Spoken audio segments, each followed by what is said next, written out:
Olá, hoje a gente vai mergulhar numa das leis do poder mais contraintuitivas, a nona lei, vença por ações, nunca por argumentos. Vamos descobrir juntos por que muitas vezes as palavras que escolhemos para convencer alguém podem se tornar nosso maior obstáculo.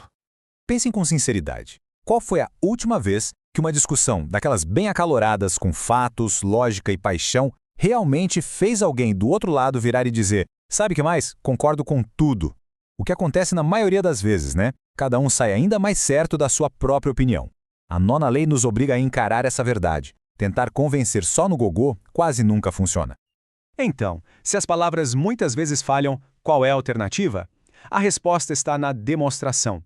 Vamos entender por que uma ação bem executada pode valer mais que 1000 argumentos. E aqui que está o pulo do gato. Quando a gente argumenta, mesmo sem querer, a gente está dizendo para o outro: eu tô certo e a sua ideia está errada. Isso bate direto no orgulho, na inteligência da pessoa. E a reação natural é levantar uma barreira de defesa. Ninguém gosta de se sentir por baixo, né? Já uma demonstração, ela é silenciosa. Ela não acusa, não ofende, ela simplesmente mostra uma realidade. É uma prova, ali, visual, que não tem como refutar. A diferença aqui é brutal. De um lado, o argumento, que quase sempre gera resistência. Palavras são traiçoeiras. Cada um interpreta de um jeito, dá para distorcer, dá para simplesmente ignorar. Agora, do outro lado, a gente tem a ação. Ela cria um resultado que se pode ver e tocar, uma prova visual. Não dá para discutir com um resultado concreto, ele simplesmente existe, está ali na sua frente, e isso não gera briga, gera respeito. Para a gente entender o poder disso na prática, vamos fazer uma viagem no tempo. Pensa lá na Florença, no auge do Renascimento.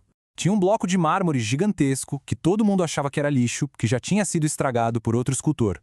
Passaram-se anos e anos de debates e discussões sobre o que fazer com aquela pedra arruinada. E essa história ilustra a lei de um jeito brilhante. Quer dizer, enquanto a galera toda estava no blá blá blá, o que o Michelangelo fez? Ele foi lá e agiu. Ele nem entrou na discussão, não tentou convencer ninguém de que era capaz de criar algo magnífico. Ele pegou o mármore, trabalhou quieto, em segredo e, de repente, apresentou Davi. Diante daquela perfeição, daquela obra-prima, tinha o que discutir? A ação dele não só acabou com o debate, ela pulverizou o debate, tornou ele irrelevante. Achou essa história boa? Espera só para ver essa outra, que envolve uma situação de vida ou morte. Um vizir, um conselheiro leal, é condenado à morte por um sultão. Tudo baseado em fofoca e acusações falsas dos seus inimigos. Ele podia ter se humilhado, implorado, argumentado sobre seus anos de serviço, mas ele sabia que palavras não iam adiantar nada contra a raiva cega do sultão. A jogada do vizir foi simplesmente genial. Ele pediu um prazo de 10 dias antes da execução. Nesses 10 dias, ele foi cuidar pessoalmente dos cães de caça do sultão, aqueles cachorros ferozes. Ele alimentou, tratou bem, criou um laço com os animais. Chegou o dia da execução. Quando ele é jogado na jaula, o que acontece? Em vez de ser estraçalhado, os cães correm na direção dele, abanando o rabo, lambendo o seu rosto. Imagina a cena. A demonstração de lealdade dos animais foi tão poderosa, tão chocante, que o sultão, morrendo de vergonha, não teve outra escolha a não ser perdoá-lo. O vizir não falou sobre lealdade. Ele a demonstrou de um jeito que ninguém jamais esqueceria. Ok, histórias incríveis, né? Michelangelo, vizir, mas e a gente? Como é que a gente traz essa nona lei para a nossa realidade? Para o nosso dia a dia no trabalho, em casa? Vamos para a parte prática. O princípio é sempre o mesmo. Tá numa reunião? Em vez de ficar só na lábia falando que a sua ideia de aplicativo é genial, chega com um protótipo, mesmo que simples, deixa as pessoas verem, tocarem. Numa negociação, em vez de debater sobre qual estratégia é a melhor, apresente os dados de um teste piloto que já foi feito. Num relacionamento pessoal, promessas não valem nada. A única coisa que importa é demonstração de mudança no comportamento dia após dia. A lógica é uma só. Mostre, não conte.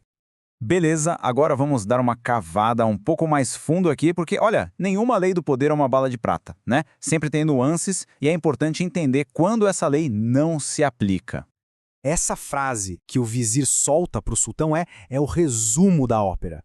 E percebam, ele só diz isso depois da demonstração, não antes. 30 anos de serviço leal, que é uma forma de argumento de longo prazo, não valeram nada contra algumas palavras venenosas. Mas 10 dias de uma ação concreta e visível mudaram tudo. Isso mostra o peso absurdo, quase desproporcional, que uma demonstração tem.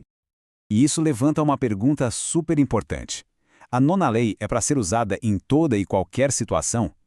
Quer dizer que a gente tem que virar mudo e nunca mais debater nada? Não, claro que não.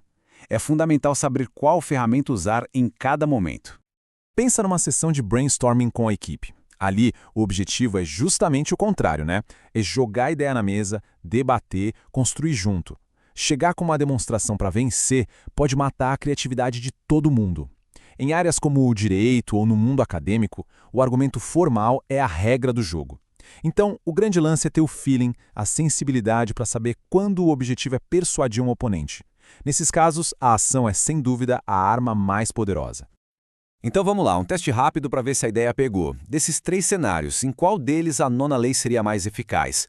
Um debate filosófico, convencer investidores ou um brainstorming? Pensaram aí? Se a escolha foi a letra B, mandou bem. Em debates e brainstormings, a troca de ideias é o que vale. Mas para o investidor, conversa é barata. Um protótipo funcionando, uma lista de primeiros clientes, isso sim é uma ação que fala mais alto que qualquer apresentação de slides. Bom, para a gente fechar nosso papo de hoje, vamos amarrar as pontas e pensar no próximo passo. Então, o que a gente tira de tudo isso? 3 coisas para guardar. Primeiro, argumento direto tende a criar resistência.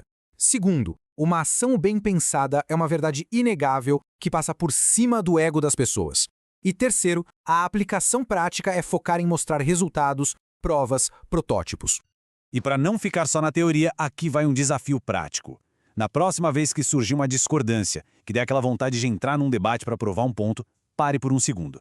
Respire e se pergunte: será que tem um jeito, por menor que seja, de eu mostrar o meu ponto em vez de só falar sobre ele? Só essa mudança de pensamento já é o começo do domínio da nona lei. E olha, o poder das nossas ações é gigante, mas com quem andamos pode definir nosso sucesso ou fracasso. No nosso próximo encontro, a gente vai mergulhar na 10ª lei, sobre o perigo do contágio emocional e por que, às vezes, se afastar de gente azarada e infeliz não é maldade, mas sim uma questão de autopreservação. Fica o convite. Até lá!